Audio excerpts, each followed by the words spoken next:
Howdy folks, and welcome back to that bloody boat game with Rear Admiral Jingles. Yes, it's World of Warships once again, and I don't know why, but for some reason or other lately I've just been hankering after a bit of hot, furious battleship action.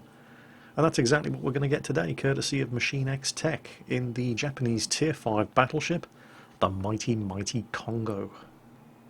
The Congos were built in Britain, although to a Japanese specification they were modifications of the British Lion-class battlecruiser. Or at least at first. When they first entered service with the Imperial Japanese Navy, they were battlecruisers, but between the two world wars, the Japanese Navy slapped more and more guns, armour, anti-aircraft guns, stripped out the engines. By the time they'd finished messing around with these ships, they had turned them into true battleships. If ever one ship was going to convince me to try battleships out again, it would be this one. Unfortunately, you have to go through the Kawachi at Tier 3 in order to get to this thing, and oh, that is possibly one of the worst ships in the game.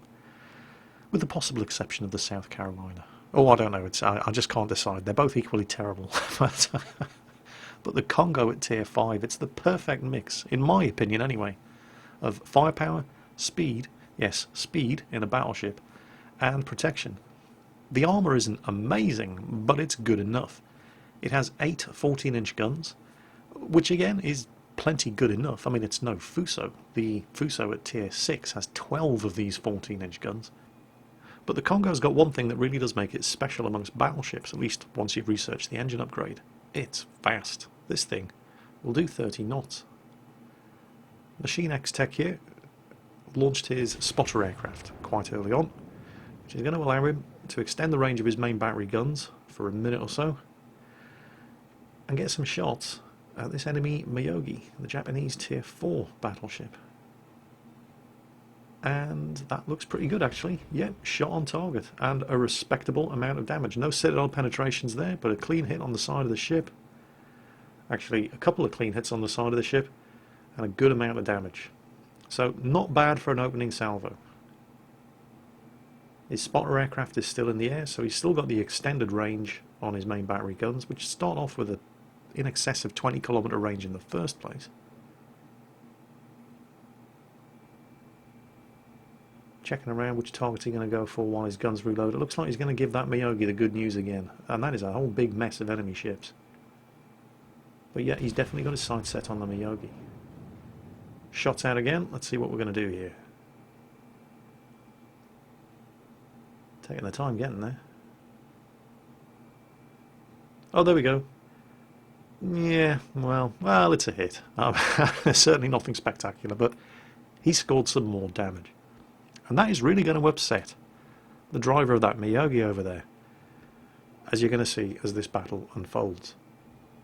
You can see he's thinking here, Wyoming, Miyogi, Wyoming, screw it, I'll shoot the Miyogi. There are a couple of bugs in the replay here, by the way. Sometimes you're going to see that the target that he's got selected in the replay isn't actually the target that he was focusing on during the battle. But right now we have other things to worry about. Torpedo bombers. Anti-aircraft guns opening up, and he starts turning well in advance. Anti-aircraft batteries blazing away there. All kinds of... oh, that is a lot of torpedo bombers. That's really... and dive bombers. But he's managed to avoid those torpedoes by turning well in advance of the predicted drop of the enemy carrier player. There's a Wyoming over there on the corner. He's managed to run himself aground in his haste to get turned around and avoid those torpedoes, but I think he does actually manage to get away with it. The torpedoes weren't actually aimed at him. They were aimed at Machine X Tech, so he's actually going to be quite safe, for now at least. So, he's done some damage to an enemy Miyogi. He's managed to successfully avoid the first attack by the enemy torpedo bombers. He's managed to shoot one of them down. But being forced to turn like that normally costs you some valuable shooting time because your guns end up pointing in the wrong direction. But Machine X Tech started turning his gun barrels around the second he started to turn, so he's already able to start firing at this enemy Congo. Another little replay bug going on here. You may have noticed that his forward 2 gun turrets appeared to fire before they were actually on target. That's just a bug with the replays. Sometimes the target indicator reticle doesn't exactly line up with the precise moment of shooting. It's just a replay bug, nothing to worry about. And he did score one hit on the Congo. One armor piercing hit for 2,700 damage. So he hit him, he penetrated him, but he didn't hit him anywhere important. Next up, he's going to clutch this shot against the Omaha. The Omaha's going too fast and he's about to get behind the concealment of that island. And he fires the second his guns have loaded, but it was just a little too late. So that was pretty close, but they all missed. Friendly Omaha. Billy big steps in the other direction, coming under fire from a whole bunch of enemy ships as Machine X Tech sails right into the teeth of it. Now, there's that Miyogi. There he is, coming around the side of the island that the enemy Omaha just ducked into cover behind. And he's really, really upset. There's no other better way to put it.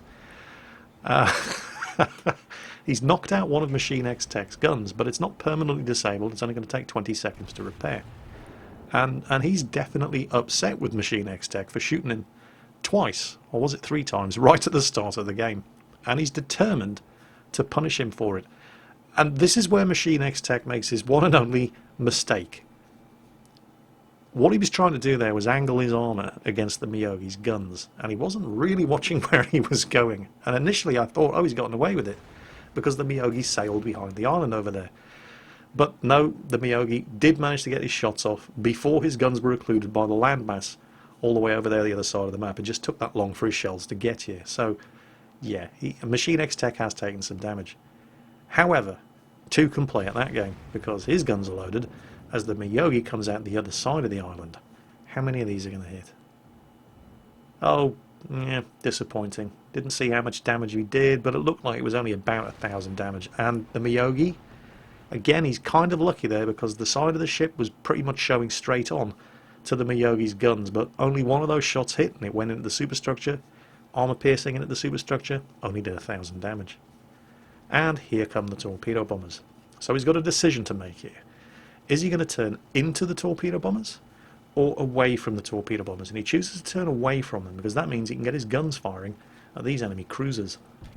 And it's actually quite fortunate, even though he's going to miss the Omaha with that salvo that he just fired, that he did choose to turn away from the torpedo bombers, because as his and that friendly Omaha's anti-aircraft fire is taking out all of these torpedo bombers, but not before they could get 3 torpedoes in the water, it's going to allow us to demonstrate armor angling in battleships, which is pretty much what this whole video is about. He's going to take this one torpedo, bang, right there, square in the side of the ship. But did you notice it only did 4,000 damage? The reason it only did 4,000 damage is because it hit directly amidships on the Congo, which is exactly where its thickest armour is, its anti-torpedo armour bulge. But not only that, it was angled at 45 degrees. You'll notice it didn't penetrate. He's not flooding. He didn't need to use his damage control ability. He didn't need to use it because the torpedo did not penetrate his armour, and it didn't penetrate his armour because not only did it hit the thickest armour on the ship, it hit it at the best possible angle. Armour angling is actually a thing in World of Warships, and we're going to demonstrate that over and over again with the help of Machine X Tech here in the Congo throughout the rest of this video.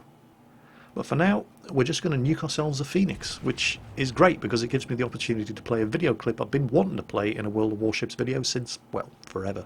Our cruisers can't repel firepower of that magnitude. You're going to be seeing that one a few times in this video. Star Wars makes everything better. Oh, is he going to get that Omaha? Oh, please get that Omaha. I want to play the video clip again. Oh, it missed, damn it. Oh well, oh, there's our friend in the Miyogi again. He still hasn't had enough. He's still determined to take Machine X Tech down. And it's great that it is, because it's going to give us more chances to demonstrate the benefit of angling your armour in battleships. Although not at first, because they're still at pretty far range, and wait until they get a bit closer. But initially you can see Machine X is angling his ship. The Miyogi isn't. The Miyogi shots are, again, it's not really a perfect example just yet because the shots are hitting this superstructure, so they're only doing about 1,000 damage per hit. But he's caught sight of the Omaha again. Oh, that does look pretty good. And bingo! Our cruisers can't repel firepower of that magnitude. Trust me guys, you're going to get sick of that long before I do. Okay, anyway, back to the Miyogi. This Miyogi constantly shows the broad side of his ship towards Machine X Tech's 14-inch guns. And there you go, 3 hits, 5,000 damage. You'll note that by contrast, Machine X Tech is doing the exact opposite. He's given as narrow a target as possible for that Miyogi to shoot at. And he's only really swinging the back end of the ship out and giving more of a target when the guns are loaded and they're ready to fire. Or at least when he knows the Miyogi can't shoot back at him because the Miyogi has just fired. By contrast, you'll see he even waits. With the guns loaded, he even waits for the Miyogi to turn broadside on before he fires. And it's only a matter of time before he starts getting some Citadel penetrations. And there you go, another 5,000 damage. You're going to see Machine X Tech doing this over and over and over against targets that are not doing this, and you will be amazed at how much damage he does not take when going up against multiple enemy ships, all in the exact same circumstances. The Miyogi's about to clear the island, and he is going to fire.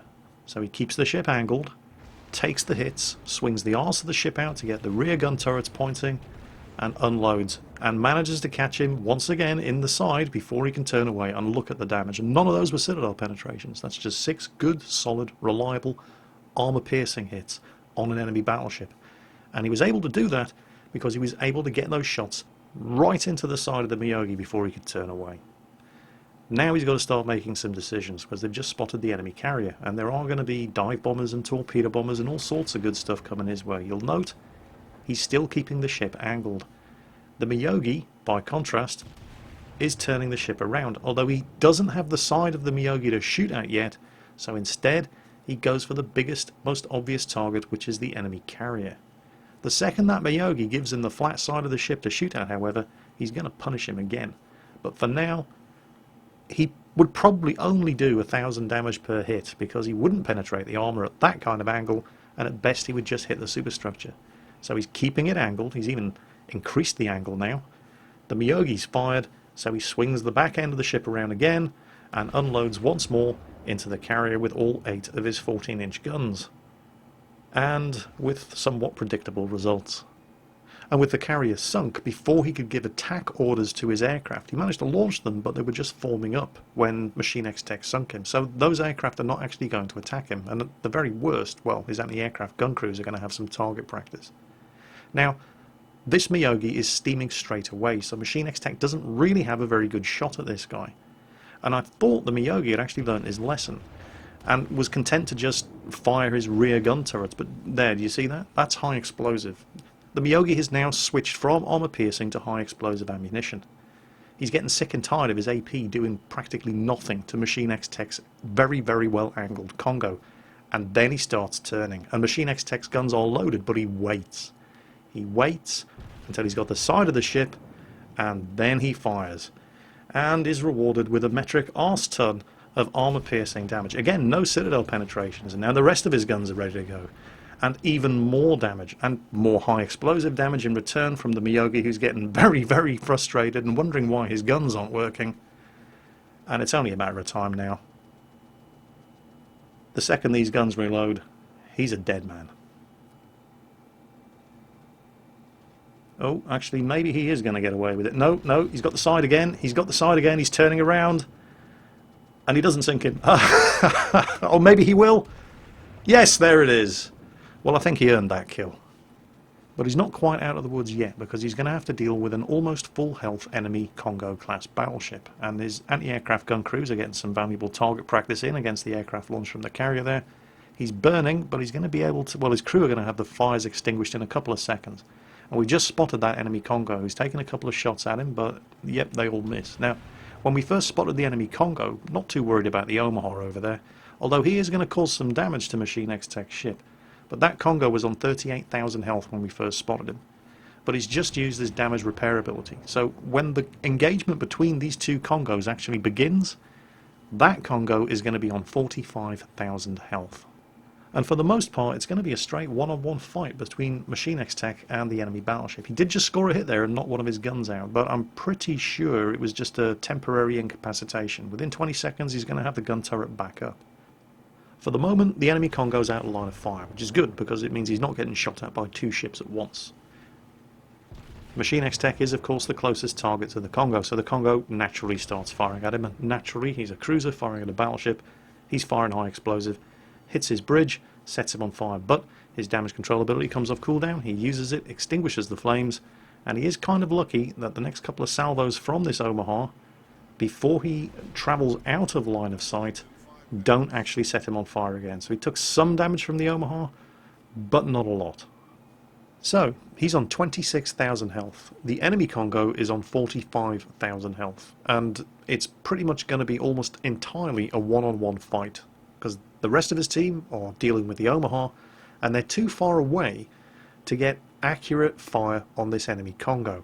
So it's pretty much all going to come down to who's the best Congo driver. Top tip, it's not the one who's sailing broadside on to a battleship's 14-inch guns. You can see, looking down there at the bottom left corner of the screen, the exact angle that Machine X Tech is keeping the ship at. And the enemy Congo isn't. And there's 4,000 damage. And another 3,000 damage. And the enemy ship is turning. Is he turning because he wants to angle his armour? No, he's not. He's turning because his rear turrets are pointing in the wrong direction, and he wants to get them swung around so he can shoot at Machine X Tech. But as Machine X Tech has demonstrated over and over again, and is demonstrating right now, you do not have to turn your ship 90 degrees onto the source of the threat in order to be able to fire all of your guns at him. And when you do, well, you're just asking to have your citadel penetrated. There it is. It's about damn time. And even without the citadel penetrations, you saw him score 11,000 damage just with regular armor piercing hits when he was firing at that Miyogi earlier. And he hasn't, well, the enemy Congo's firing high explosive at this stage. Which, to be fair, he was never going to score a penetration with the kind of angle that Machine X Tech is giving him. So firing high explosive into the superstructure was probably actually, under these circumstances, his best choice. And, ooh, okay, well, that was close. It would have been really embarrassing if he'd gotten sunk by friendly torpedoes right there, wouldn't it? But they didn't quite have the range. When that Congo went down, Machine X Tech had only lost 10,000 health from him. And the Congo lost all of it. Okay, he did take 2 torpedo hits as well, which probably accounted for about 15,000 of his health, but Machine X Tech took 30,000 of his health off while only taking 10,000 damage in return. And it was all down to the way he angled the armour, and the way the enemy ship did not angle the armour. Armour angling in World of Warships, it's a lot more important than people realise, and hopefully, thanks to Machine X Tech's Congo and this video, more of you battleship drivers will learn that you're doing it the wrong way. This World of Warships public information film was brought to you by Machine X Tech, the Congo Rear Admiral Jingles, and Admiral Akbar. Our cruisers can't repel firepower of that magnitude. Take care, folks, and I'll catch you next time.